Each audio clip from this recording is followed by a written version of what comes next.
जय मां दुर्गा। आप दिव्य दुर्गा भवानी कवच का श्रवण करने जा रहे हैं। यह शक्तिशाली कवच सुरक्षा, धन लाभ, विजय प्राप्ति और मनचाही वस्तु की प्राप्ति में सहायक है। साथ ही यह बुरे कर्मों से मुक्ति दिलाने वाला है। हर प्रकार की नकारात्मक शक्तियों से रक्षा करने वाला यह दिव्य कवच केवल श्रवण मात्र से मां की कृपा दिलाता है। ये जादू टोना, टोटका, भूत प्रेत, तंत्र मंत्र और शत्रुओं से सुरक्षा प्रदान करता है। कोई भी बुरी शक्ति या व्यक्ति आपका अहित नहीं कर सकता। सभी रोग बाधाएं समाप्त होती हैं और जीवन में सुख समृद्धि आती है। अब पूर्ण भक्ति के साथ इस दिव्य कवच को पूर्ण 5 बार श्रवण करें और मां दुर्गा की कृपा प्राप्त करें।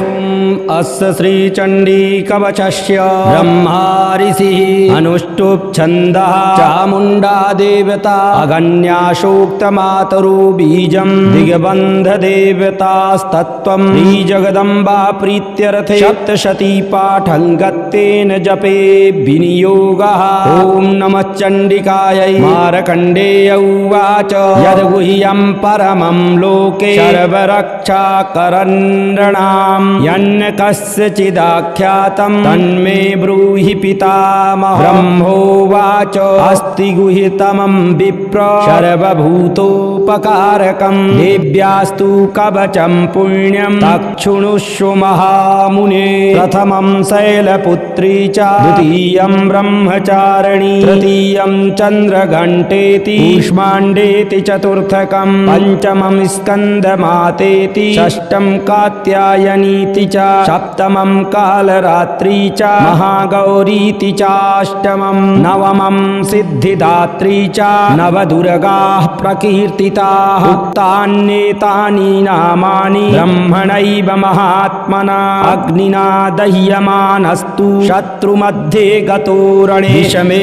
दुर्गमे चैव भयार्ताः शरणं गताः न तेषां जायते किञ्चित् शुभं रणसङ्कटे। नापदं तस्य पश्यामि शोकदुःखभयं नहि यैस्तु भक्त्या स्मृता नूनं तेषां हि प्रजायते। ये त्वां स्मरन्ति देवेशि रक्षसे तान्न संशयः। प्रेतसंस्था तु चामुण्डा वाराही महिषासना ऐन्द्री गजसमारूढा वैष्णवी गरुणासना माहेश्वरी वृषारूढा कौमारी शिखिवाहना लक्ष्मी पद्मासना देवी पद्महस्ता हरिप्रिया श्वेतरूपधरा देवी ईश्वरी वृषवाहना ब्राह्मी हंस समारूढ़ा शरभाभरणभूषिता नानाभरण शोभाढ्या नानारत्नोपशोभिता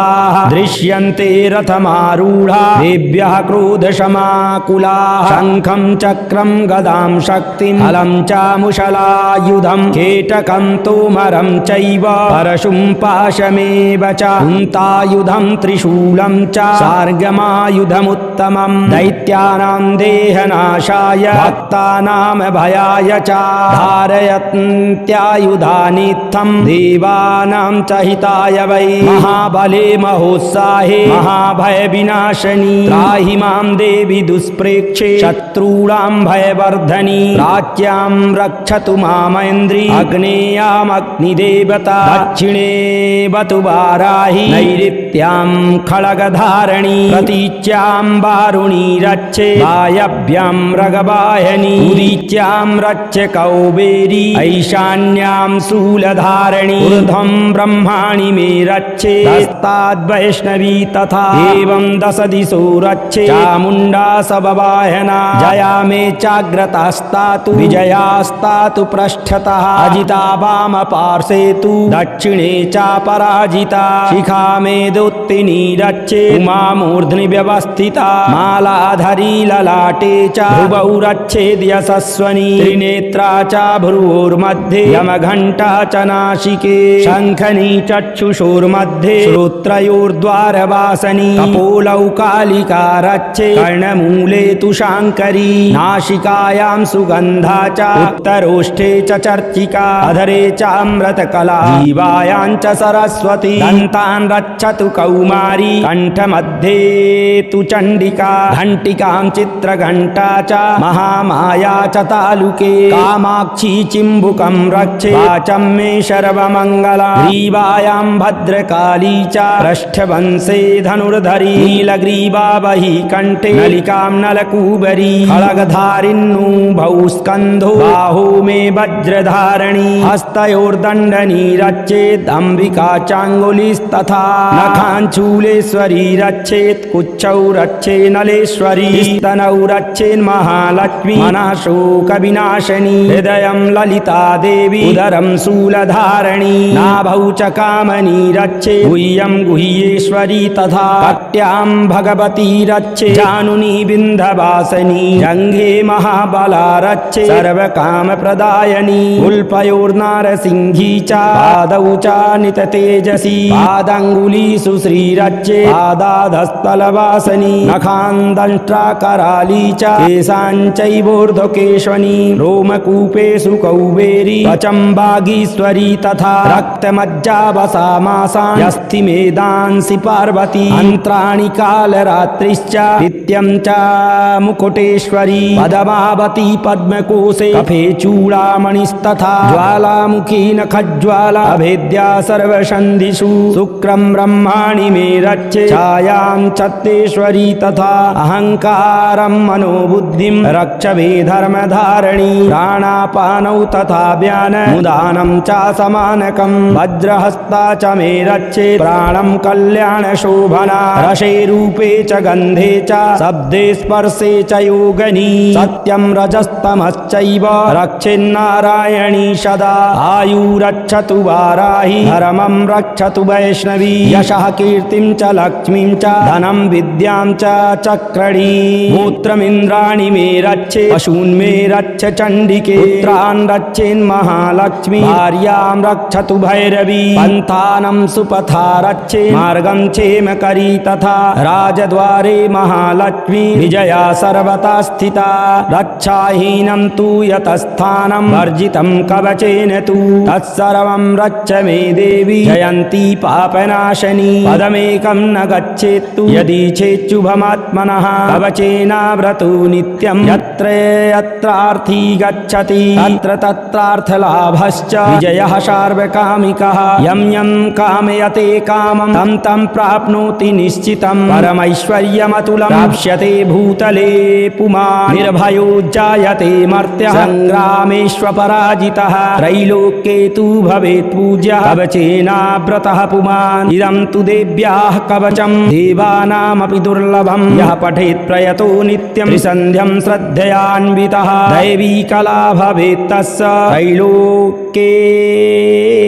पराजितः जीवेत् वर्षशतं साग्रम् अपमृत्यु विवर्जितः नश्यन्ति व्याधयः सर्वे भूता विस्फोटकादयः स्थावरं जङ्गमं वापि कृत्रिमं चापि यद्विषम् अविचाराणि सर्वाणि मन्त्रयन्त्राणि भूतले भूचराः खेचराश्चैव जलजाश्चोपदेशिकाः सहजाः कुलजा माला शाकनी डाकनी तथा अन्तरिक्षचरा घोरा डाकिन्यश्च महाबलाः ग्रहपूतपिशाचाश्च यक्षगन्धर्वराक्षसाः ब्रह्मराक्षसवेतालाः कूष्माण्डाः भैरवादयाः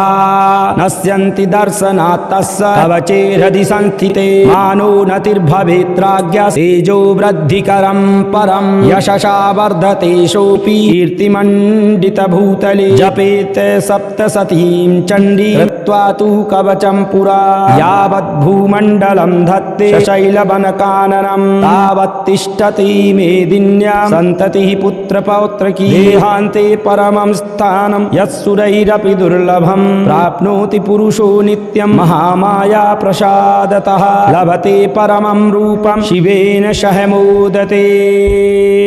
इति देव्याः कवचं सम्पूर्णं श्रीजगदम्बार्पणमस्तु।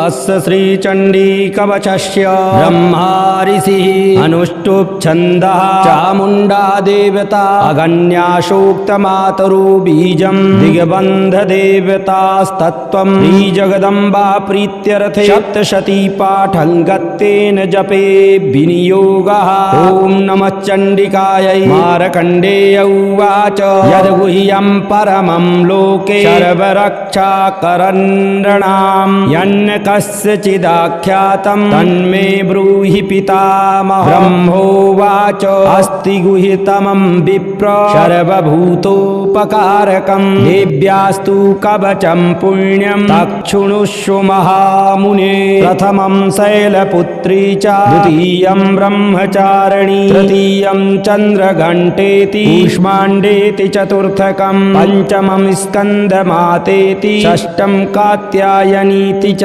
सप्तमं कालरात्रि च महागौरीति चाष्टमं नवमं सिद्धिदात्री च नवदुर्गाः प्रकीर्तिताः। उक्तान्येतानि नामानि ब्रह्मणैव महात्मना अग्निना दह्यमानस्तु शत्रुमध्ये गतो रणे विषमे दुर्गमे चैव भयार्ताः शरणं गताः न तेषां जायते किञ्चित् शुभं रणसङ्कटे नापदं तस्य पश्यामि शोकदुःखभयं नहि यैस्तु भक्त्या स्मृता नूनं तेषां हि प्रजायते। ये त्वां स्मरन्ति देवेशि रक्षसे तान्न संशयः। प्रेतसंस्था तु चामुण्डा वाराही महिषासना ऐन्द्री गजसमारूढा वैष्णवी गरुणासना माहेश्वरी वृषारूढा कौमारी शिखिवाहना लक्ष्मीः पद्मासना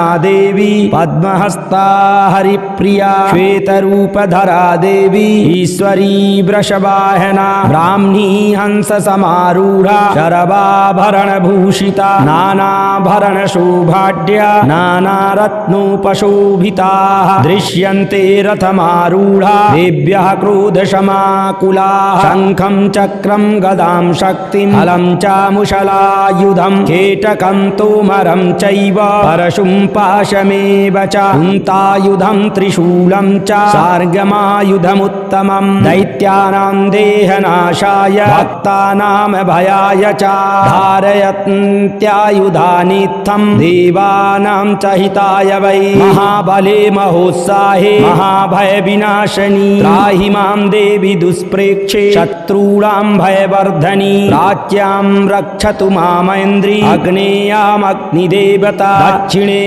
बतु वाराहि नैऋत्यां खड्गधारिणी प्रतीच्यां वारुणी रक्षे वायव्यां मृगवाहिनी उदीच्यां रक्ष कौबेरी ईशान्यां शूलधारिणी ऊर्ध्वं ब्रह्माणि मे रक्षे हस्ताद्वैष्णवी तथा एवं दश दिशो रक्षे चामुण्डा सबवाहना जया मे चाग्रतास्तातु विजयास्तातु पृष्ठतः अजिता वाम पार्श्वे तु दक्षिणे चापराजिता शिखा मे दुत्तिनी रक्षे उमा मूर्ध्नि व्यवस्थिता मालाधरी ललाटे च भ्रुवौ रक्षेद् यशस्वनी त्रिनेत्रा च भ्रुवोर्मध्ये यमघण्टा च नासिके शङ्खनी चक्षुषोर्मध्ये श्रोत्रयोर्द्वारवासनी कपोलौ कालिका रक्षे कर्णमूले तु शाङ्करी नासिकायां सुगन्धा च उत्तरोष्ठे च चर्चिका अधरे चामृतकला जीवायां च सरस्वती दन्तान् रक्षतु कौमारी कण्ठमध्ये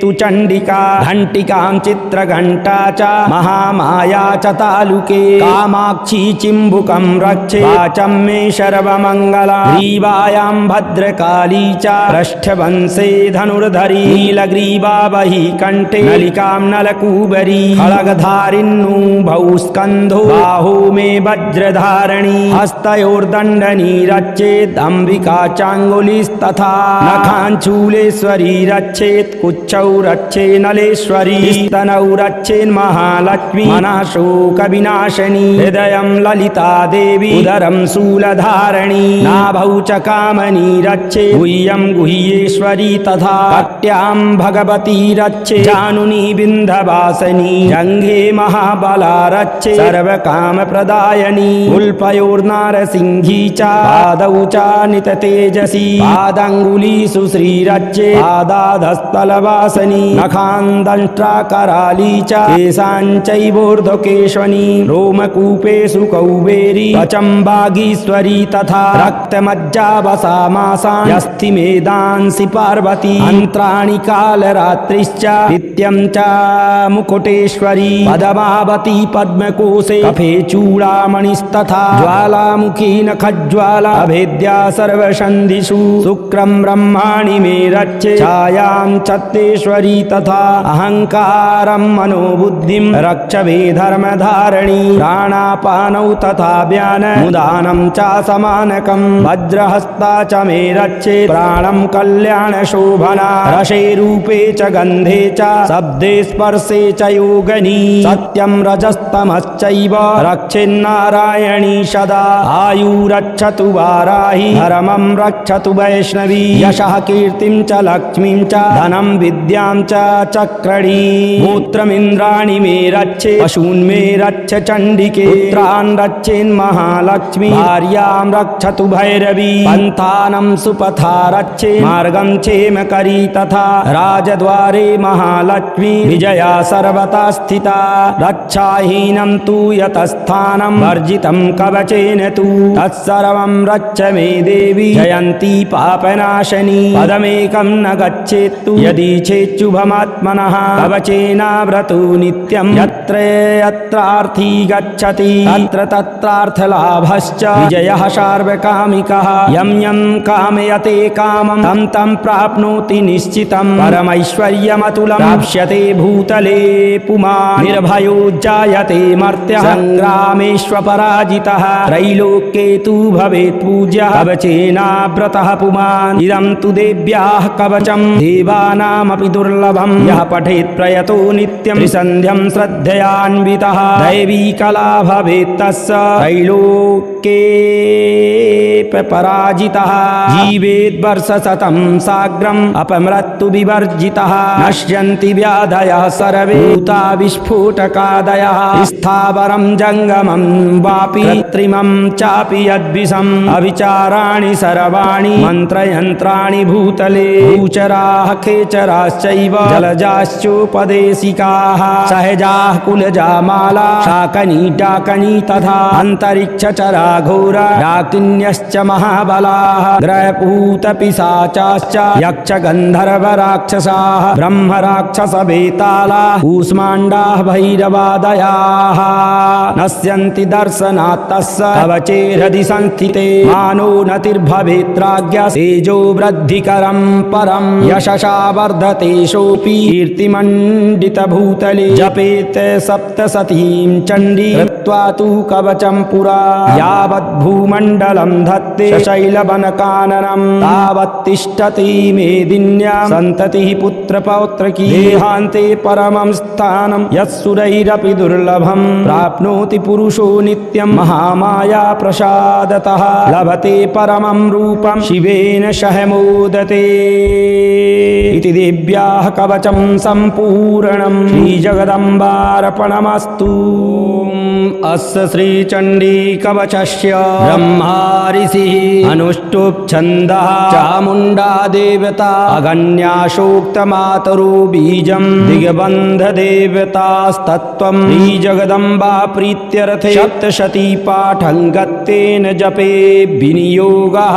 ॐ नमः चण्डिकायै। मार्कण्डेय उवाच यद्गुह्यं परमं लोके सर्वरक्षाकरन्नृणां यन्न कस्यचिदाख्यातं तन्मे ब्रूहि पितामहः। ब्रह्मोवाच उवाच अस्ति गुह्यतमं विप्र सर्वभूतोपकारकं देव्यास्तु कवचं पुण्यं तच्छृणुष्व महामुने प्रथमं शैलपुत्री च द्वितीयं ब्रह्मचारिणी तृतीयं चन्द्रघण्टेति कूष्माण्डेति चतुर्थकं पंचमं स्कन्दमातेति षष्ठं कात्यायनीति च सप्तमं कालरात्रि च महागौरीति चाष्टमं नवमं सिद्धिदात्री च नवदुर्गाः प्रकीर्तिताः उक्तान्येतानि नामानि ब्रह्मणैव महात्मना अग्निना दह्यमानस्तु शत्रुमध्ये गतो रणे विषमे दुर्गमे चैव भयार्ताः शरणं गताः न तेषां जायते किञ्चित् शुभं रणसङ्कटे नापदं तस्य पश्यामि शोकदुःखभयं नहि यैस्तु भक्त्या स्मृता नूनं तेषां हि प्रजायते ये त्वां स्मरन्ति देवेशि रक्षसेतान्न संशयः प्रेतसंस्था तु चामुण्डा वाराही महिषासना ऐन्द्री गजसमारूढा वैष्णवी गरुणासना माहेश्वरी वृषारूढा कौमारी शिखिवाहना लक्ष्मी पद्मासना देवी पद्महस्ता हरिप्रिया श्वेतरूपधरा देवी ईश्वरी वृषवाहना ब्राह्मी हंस समारूढ़ा शरभाभरणभूषिता नानाभरणशोभाढ्या नानारत्नोपशोभिता दृश्यन्ते रथमारूढ़ा देव्यः क्रोधशमाकुलाः शङ्खं चक्रं गदां शक्तिं हलं चामुशलायुधं केटकं तोमरं चैव परशुं पाशमेव च कुन्तायुधं त्रिशूलं च सार्गमायुधमुत्तमं दैत्यानां देहनाशाय भक्तानां भयाय च धारयन्त्यायुधानित्थं देवानां च हिताय वै महाबले महोत्साहे महाभय विनाशनी त्राहि मां देवी दुष्प्रेक्षे शत्रूणां भयवर्धनी प्राच्यां रक्षतु मामैन्द्री अग्नेयामग्निदेवता दक्षिणे बतु वाराहि नैऋत्यां खड्गधारिणी प्रतीच्यां वारुणी रक्षे वायव्यां रगवाहिनी उदीच्यां रक्षे कौबेरी ऐशान्यां शूलधारिणी ऊर्ध्वं ब्रह्माणि मे रक्षे हस्ताद्वैष्णवी तथा एवं दश दिशो रक्षे चामुण्डा सबवाहना जया मे चाग्रतास्तातु विजयास्तातु पृष्ठतः अजिता वाम पार्श्वे तु दक्षिणे चा पराजिता शिखा मे दोत्तिनी रक्षे उमा मूर्ध्नि व्यवस्थिता मालाधरी ललाटे च भ्रुवौ रक्षेद् यशस्वनी त्रिनेत्रा च भ्रुवोर्मध्ये यमघण्टा च नासिके शङ्खनी चक्षुषोर्मध्ये श्रोत्रयोर्द्वारवासनी कपोलौ कालिका रक्षे कर्णमूले तु शाङ्करी नासिकायां सुगन्धा च उत्तरोष्ठे च चर्चिका अधरे चामृतकला जीवायां च सरस्वती दन्तान् रक्षतु कौमारी कण्ठमध्ये तु चण्डिका घण्टिकां चित्रघण्टा च महामाया च तालुके कामाक्षी चिम्बुकं रक्षे वाचं मे सर्वमङ्गला ग्रीवायां भद्रकाली च पृष्ठवंशे धनुर्धरी नीलग्रीवा बहि कण्ठे नलिकां नलकूबरी खड्गधारिण्युभौ स्कन्धो बाहो मे वज्रधारिणी हस्तयोर्दण्डनी रक्षेत् अम्बिका चाङ्गुलिस्तथा नखाञ्चूलेश्वरी रक्षेत् कुच्छौ रक्षे नलेश्वरी स्तनौ रक्षेन्महालक्ष्मी मनःशोकविनाशिनी हृदयं ललिता देवी उदरं शूलधारिणी नाभौ च कामनी रक्षे गुह्यं गुह्येश्वरी तथा कट्यां भगवती रक्षे जानुनी विन्ध्यवासिनी जङ्घे महाबला रक्षे सर्वकामप्रदायिनी उल्पयोर्नारसिंही च पादौ च निततेजसी पादाङ्गुलीषु श्रीरक्षे पादाधस्थलवासिनी नखान्दंष्ट्राकराली च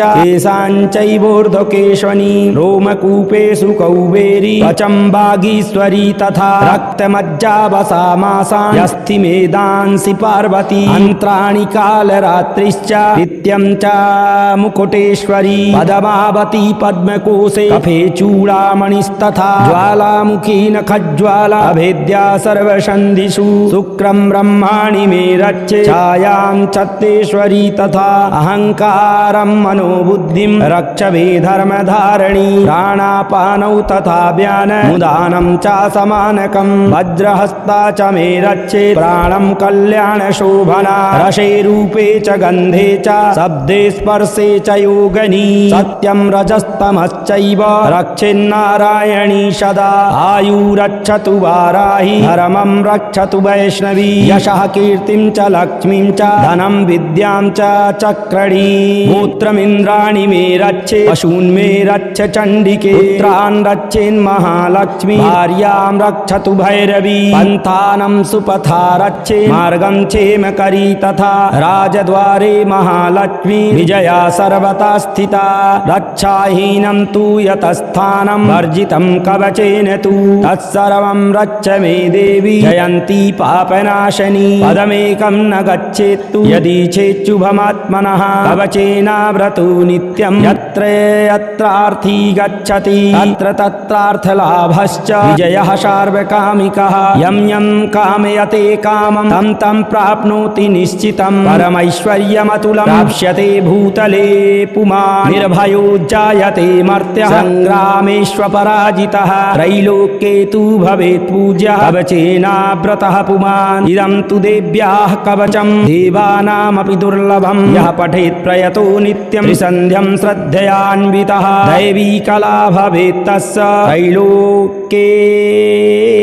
पराजितः जीवेत् वर्षशतं साग्रम् अपमृत्यु विवर्जितः नश्यन्ति व्याधयः सर्वे भूता विस्फोटकादयः स्थावरं जङ्गमं वापि कृत्रिमं चापि यद्विषम् अविचाराणि सर्वाणि मन्त्रयन्त्राणि भूतले भूचराः खेचराश्चैव जलजाश्चोपदेशिकाः सहजाः कुलजा माला शाकनी डाकनी तथा अन्तरिक्षचरा घोरा डाकिन्यश्च महाबलाः ग्रहपूतपिशाचाश्च यक्षगन्धर्वराक्षसाः ब्रह्मराक्षसवेतालाः कूष्माण्डाः भैरवादयाः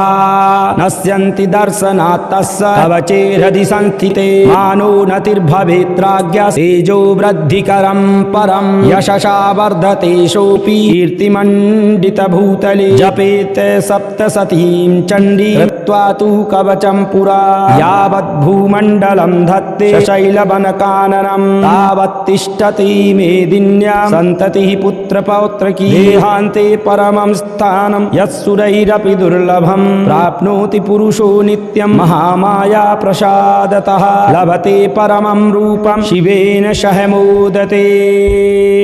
इति देव्याः कवचं सम्पूर्णं श्रीजगदम्बार्पणमस्तु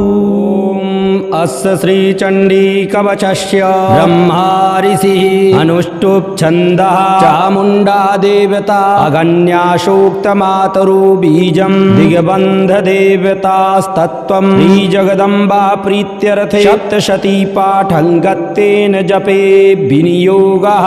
ॐ नमः चण्डिकायै मार्कण्डेय उवाच यद्गुह्यं परमं लोके सर्वरक्षाकरन्नृणां यन्न कस्यचिदाख्यातं तन्मे ब्रूहि पितामहः ब्रह्मोवाच अस्ति गुह्यतमं विप्र सर्वभूतोपकारकं देव्यास्तु कवचं पुण्यं तच्छृणुष्व महामुने प्रथमं शैलपुत्री च द्वितीयं ब्रह्मचारिणी तृतीयं चन्द्रघण्टेति कूष्माण्डेति चतुर्थकं पंचमं स्कन्दमातेति षष्ठं कात्यायनीति च सप्तमं कालरात्रि च महागौरीति चाष्टमं नवमं सिद्धिदात्री च नवदुर्गाः प्रकीर्तिताः उक्तान्येतानि नामानि ब्रह्मणैव महात्मना अग्निना दह्यमानस्तु शत्रुमध्ये गतो रणे विषमे दुर्गमे चैव भयार्ताः शरणं गताः न तेषां जायते किञ्चित् शुभं रणसङ्कटे नापदं तस्य पश्यामि शोकदुःखभयं नहि यैस्तु भक्त्या स्मृता नूनं तेषां हि प्रजायते ये त्वां स्मरन्ति देवेशि रक्षसेतान्न संशयः प्रेतसंस्था तु चामुण्डा वाराही महिषासना ऐन्द्री गजसमारूढा वैष्णवी गरुणासना माहेश्वरी वृषारूढ़ा कौमारी शिखिवाहना लक्ष्मी पद्मासना देवी पद्महस्ता हरिप्रिया श्वेतरूपधरा देवी ईश्वरी वृषवाहना ब्राह्मी हंस समारूढ़ा शरभाभरण भूषिता नानाभरण शोभाढ्या नानारत्नोपशोभिता दृश्यन्ते रथमारूढ़ा देव्यः क्रोधशमाकुलाः शङ्खं चक्रं गदां शक्तिं हलं चामुशलायुधं केटकं तोमरं चैव परशुं पाशमेव च कुन्तायुधं त्रिशूलं च सार्गमायुधमुत्तमं दैत्यानां देहनाशाय भक्तानां भयाय च धारयन्त्यायुधानित्थं देवानां च हिताय वै महाबले महोत्साहे महाभय विनाशनी त्राहि मां देवी दुष्प्रेक्षे शत्रूणां भयवर्धनी प्राच्यां रक्षतु मामैन्द्री अग्नेयामग्निदेवता दक्षिणे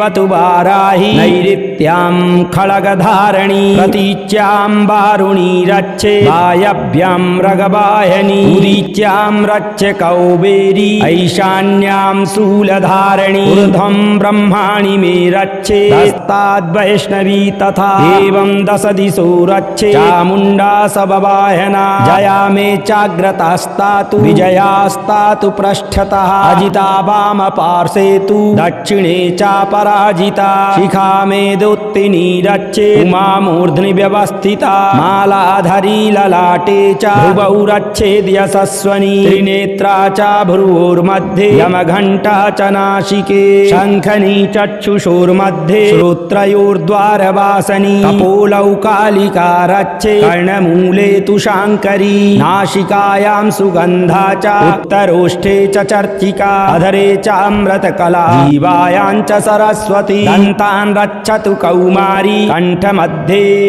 तु चण्डिका घण्टिकां चित्रघण्टा च महामाया च तालुके कामाक्षी चिम्बुकं रक्षे वाचं मे सर्वमङ्गला ग्रीवायां भद्रकाली च पृष्ठवंशे धनुर्धरी नीलग्रीवा वही कण्ठे नलिकां नलकूबरी खड्गधारिण्युभौ स्कन्धो बाहो मे वज्रधारिणी हस्तयोर्दण्डनी रक्षेत् अम्बिका चाङ्गुलिस्तथा नखाञ्चूलेश्वरी रक्षेत् कुच्छौ रक्षे नलेश्वरी स्तनौ रक्षेन्महालक्ष्मी मनाशोकविनाशिनी हृदयं ललिता देवी उदरं शूलधारिणी नाभौ च कामनी रक्षे गुह्यं गुह्येश्वरी तथा कट्यां भगवती रक्षे जानुनी विन्ध्यवासिनी जङ्घे महाबला रक्षे सर्वकामप्रदायिनी उल्पयोर्नारसिंही च पादौ च निततेजसी पादाङ्गुलीषु श्रीरक्षे पादाधस्तलवासिनी नखान्दंष्ट्राकराली च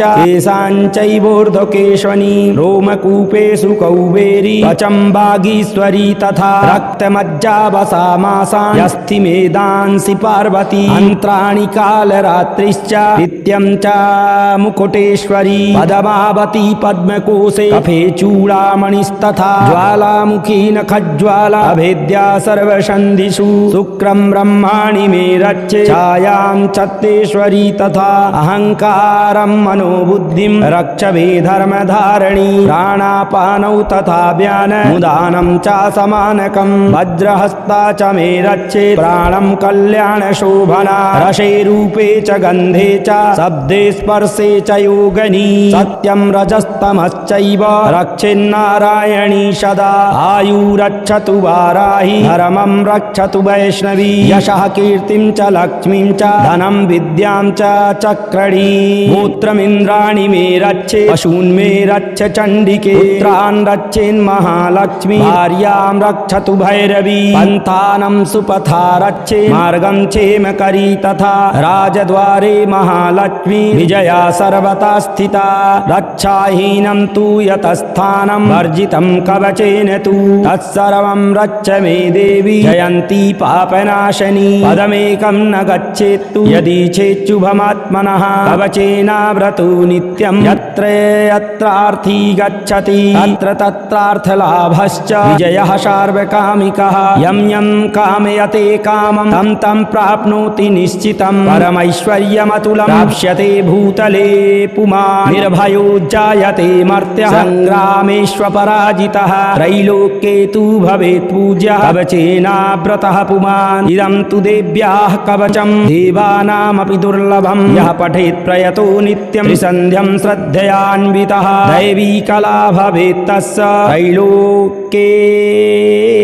पराजितः जीवेत् वर्षशतं साग्रम् अपमृत्यु विवर्जितः नश्यन्ति व्याधयः सर्वे भूता विस्फोटकादयः स्थावरं जङ्गमं वापि कृत्रिमं चापि यद्विषम् अविचाराणि सर्वाणि मन्त्रयन्त्राणि भूतले भूचराः खेचराश्चैव जलजाश्चोपदेशिकाः सहजाः कुलजा माला शाकनी डाकनी तथा अन्तरिक्षचरा घोरा डाकिन्यश्च महाबलाः ग्रहपूतपिशाचाश्च यक्षगन्धर्वराक्षसाः ब्रह्मराक्षसवेतालाः कूष्माण्डाः भैरवादयाः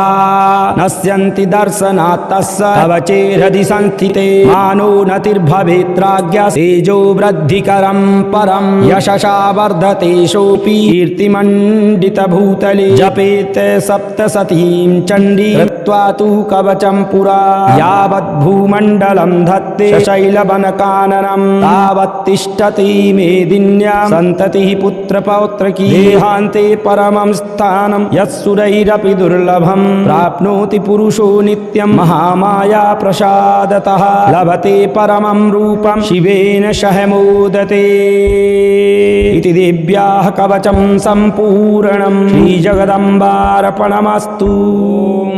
अस्य श्रीचण्डी कवचस्य ब्रह्मा ऋषिः अनुष्टुप् छन्दः चामुण्डा देवता अगन्याशोक्तमातरो बीजं दिग्बन्ध देवतास्तत्त्वं श्रीजगदम्बा प्रीत्यर्थे सप्तशती पाठं गत्तेन जपे विनियोगः। ॐ नमः चण्डिकायै। मार्कण्डेय उवाच यद्गुह्यं परमं लोके सर्वरक्षाकरन्नृणां यन्न कस्यचिदाख्यातं तन्मे ब्रूहि पितामहः। ब्रह्मोवाच अस्ति गुह्यतमं विप्र सर्वभूतोपकारकं देव्यास्तु कवचं पुण्यं तच्छृणुष्व महामुने। प्रथमं शैलपुत्री च द्वितीयं ब्रह्मचारिणी तृतीयं चन्द्रघण्टेति कूष्माण्डेति चतुर्थकं पञ्चमं स्कन्दमातेति षष्ठं कात्यायनीति च सप्तमं कालरात्रि च महागौरीति चाष्टमं नवमं सिद्धिदात्री च नवदुर्गाः प्रकीर्तिताः। उक्तान्येतानि नामानि ब्रह्मणैव महात्मना अग्निना दह्यमानस्तु शत्रुमध्ये गतो रणे विषमे दुर्गमे चैव भयार्ताः शरणं गताः न तेषां जायते किञ्चित् शुभं रणसङ्कटे नापदं तस्य पश्यामि शोकदुःखभयं नहि यैस्तु भक्त्या स्मृता नूनं तेषां धि प्रजायते ये त्वां स्मरन्ति देवेशि रक्षसेतान्न संशयः प्रेतसंस्था तु चामुण्डा वाराही महिषासना ऐन्द्री गजसमारूढा वैष्णवी गरुणासना माहेश्वरी वृषारूढा कौमारी शिखिवाहना लक्ष्मीः पद्मासना देवी पद्महस्ता हरिप्रिया श्वेतरूपधरा देवी ईश्वरी वृषवाहना ब्राह्मी हंससमारूढा शरभाभरणभूषिता नानाभरणशोभाढ्या नानारत्नोपशोभिताः दृश्यन्ते रथमारूढा देव्यः क्रोधशमाकुलाः शङ्खं चक्रं गदां शक्तिं हलं चामुशलायुधं केटकं तोमरं चैव परशुं पाशमेव च कुन्तायुधं त्रिशूलं च सार्गमायुधमुत्तमं दैत्यानां देहनाशाय भक्तानां भयाय च धारयन्त्यायुधानित्थं देवानां च हिताय वै महाबले महोत्साहे महाभय विनाशनी त्राहि मां देवी दुष्प्रेक्षे शत्रूणां भयवर्धनी प्राच्यां रक्षतु मामैन्द्री अग्नेयामग्निदेवता दक्षिणे बतु वाराहि नैऋत्यां खड्गधारिणी प्रतीच्यां वारुणी रक्षे वायव्यां मृगवाहिनी उदीच्यां रक्ष कौबेरी ऐशान्यां शूलधारिणी ऊर्ध्वं ब्रह्माणि मे रक्षे हस्ताद् वैष्णवी तथा एवं दश दिशो रक्षे चामुण्डा सबवाहना जया मे चाग्रतास्तातु विजयास्तातु पृष्ठतः अजिता वाम पार्श्वे तु दक्षिणे चापराजिता शिखा मे दोत्तिनी रक्षे उमा मूर्ध्नि व्यवस्थिता मालाधरी ललाटे च भ्रुवौ रक्षेद् यशस्वनी त्रिनेत्रा च भ्रुवोर्मध्ये यमघण्टा च नासिके शङ्खनी चक्षुषोर्मध्ये श्रोत्रयोर्द्वारवासनी कपोलौ कालिका रक्षे कर्णमूले तु शाङ्करी नासिकायां सुगन्धा च उत्तरोष्ठे च चर्चिका अधरे चामृतकला जीवायां च सरस्वती दन्तान् रक्षतु कौमारी कण्ठमध्ये तु चण्डिका घण्टिकां चित्रघण्टा च महामाया च तालुके कामाक्षी चिम्बुकं रक्षे वाचं मे सर्वमङ्गला ग्रीवायां भद्रकाली च पृष्ठवंशे धनुर्धरी नीलग्रीवा वही कण्ठे नलिकां नलकूबरी खड्गधारिण्युभौ स्कन्धो बाहो मे वज्रधारिणी हस्तयोर्दण्डनी रक्षेत् अम्बिका चाङ्गुलिस्तथा नखाञ्चूलेश्वरी रक्षेत् कुच्छौ रक्षे नलेश्वरी स्तनौ रक्षेन्महालक्ष्मी मनाशोकविनाशिनी हृदयं ललिता देवी उदरं शूलधारिणी नाभौ च कामनी रक्षे गुह्यं गुह्येश्वरी तथा कट्यां भगवती रक्षे जानुनी विन्ध्यवासिनी जङ्घे महाबला रक्षे सर्वकामप्रदायिनी उल्पयोर्नारसिंही च पादौ च निततेजसी पादाङ्गुलीषु श्रीरक्षे पादाधस्थलवासिनी नखान्दंष्ट्राकराली च केशाञ्चैवोर्ध्वकेशनी रोमकूपेषु कौबेरी वचं वागीश्वरी तथा रक्तमज्जावसामासां यस्थिमेदांसि पार्वती अन्त्राणि कालरात्रिश्च नित्यं च मुकुटेश्वरी पद्मावती पद्मकोशे कफे चूडामणिस्तथा ज्वालामुखी नखज्वाला अभेद्या सर्वसन्धिषु शुक्रं ब्रह्माणि मे रक्षे छायां चत्तेश्वरी तथा अहङ्कारं मनोबुद्धिं रक्ष मे धर्मधारिणी प्राणापानौ तथा व्यानमुदानं च समानकं वज्रहस्ता च मे रक्षे प्राणं कल्याणशोभना रसे रूपे च गन्धे च शब्दे स्पर्शे च योगनी सत्यं रजस्तमश्चैव रक्षेन्नारायणी सदा आयुरक्षतु वाराहि धर्मं रक्षतु वैष्णवी यशः कीर्तिं च लक्ष्मीं च धनं विद्यां च चक्रणी गोत्रमिन्द्राणि मे रक्षे पशून् मे रक्ष चण्डिके पुत्रान् रक्षेन्महालक्ष्मी भार्यां रक्षतु भैरवी पन्थानं सुपथा रक्षे मार्गं क्षेमकरी तथा राजद्वारे महालक्ष्मी विजया सर्वथा स्थिता रक्षाहीनं तु यतस्थानं वर्जितं कवचेन तु तत्सर्वं रक्ष मे देवी जयन्ती पापनाशनी पदमेकं न गच्छेत्तु यदि चेच्छुभमात्मनः कवचेनाव्रतो नित्यं यत्र यत्रार्थी गच्छति तत्र तत्रार्थलाभश्च विजयः सार्वकामिकः यं यं कामयते कामं तं तं प्राप्नोति निश्चितं परमैश्वर्यमतुलं प्राप्स्यते भूतले पुमान् निर्भयो जायते मर्त्यः सङ्ग्रामेष्वपराजितः त्रैलोक्ये तु भवेत् पूज्यः कवचेनाव्रतः पुमान् इदं तु देव्याः कवचं देवानामपि दुर्लभं यः पठेत् प्रयतो नित्यं त्रिसन्ध्यं श्रद्धयान्वितः दैवी कला भवेत् तस्य त्रैलोक्ये पराजितः जीवेद् वर्षशतं साग्रम् अपमृत्यु विवर्जितः नश्यन्ति व्याधयः सर्वे भूता विस्फोटकादयः स्थावरं जङ्गमं वापि कृत्रिमं चापि यद्विषम् अविचाराणि सर्वाणि मन्त्रयन्त्राणि भूतले भूचराः खेचराश्चैव जलजाश्चोपदेशिकाः सहजाः कुलजामाला शाकनी डाकनी तथा अन्तरिक्षचरा घोरा डाकिन्यश्च महाबलाः ग्रहपूतपिशाचाश्च यक्षगन्धर्वराक्षसाः ब्रह्मराक्षसवेतालाः कूष्माण्डाः भैरवादयाः नश्यन्ति दर्शनात् तस्य कवचे हृदि संस्थिते मानो नतिर्भवेत्राज्ञ तेजो वृद्धिकरं परं यशसा वर्धते सोऽपि कीर्तिमण्डितभूतले जपेत् सप्तशतीं चण्डी कृत्वा तु कवचं पुरा यावद्भूमण्डलं धत्ते शैलवनकाननं तावत्तिष्ठति मेदिन्यां सन्ततिः पुत्रपौत्रकी देहान्ते परमं स्थानं यत्सुरैरपि दुर्लभं प्राप्नोति पुरुषो नित्यं महामाया प्रसादतः लभते परमं रूपं शिवेन सह मोदते इति देव्याः कवचं सम्पूर्णं श्रीजगदम्बार्पणमस्तु।